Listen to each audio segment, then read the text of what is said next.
2 ವರ್ಷದ ಕಾರ್ಯಕ್ರಮ ಈಗ ವಾರ ನಿಂತಿದೆಯಲ್ಲ, ಮಾಡ್ತೀರಾ ಸರ್?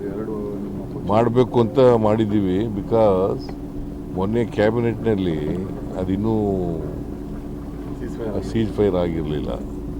ನಾವು ರಾಹುಲ್ ಗಾಂಧಿಗೆ ಖರ್ಗೆ ಅವ್ರಿಗೆ ಹೇಳ್ಬಿಟ್ಟಿದ್ದು ಮೋಸ್ಟ್ ಲೈಕ್ಲಿ ಮುಂದಕ್ಕೆ ಹೋಗ್ಬೋದು ಅಂತ.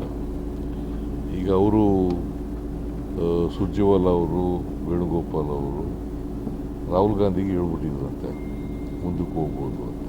ಈಗ ಅವ್ರು ಕೇಳ್ಬಿಟ್ಟು ಹೇಳ್ತೀವಿ ಅಂತ ಇವತ್ತು ಹೇಳಿದ್ದಾರೆ, ಇವತ್ತು ಸಾಯಂಕಾಲದೊಳಗಡೆ. ನಾವು ಮಾಡಬೇಕು ಅಂತ ಇದ್ದೀವಿ. 2 ವರ್ಷದ ಸರ್ಕಾರ ರೆಫರೆಂಡಮ್ಮು ಸಾರ್ವಜನಿಕರಿಗೆ ನಾವು ಮಾಡೋದು ಬೇರೆ ಸರ್.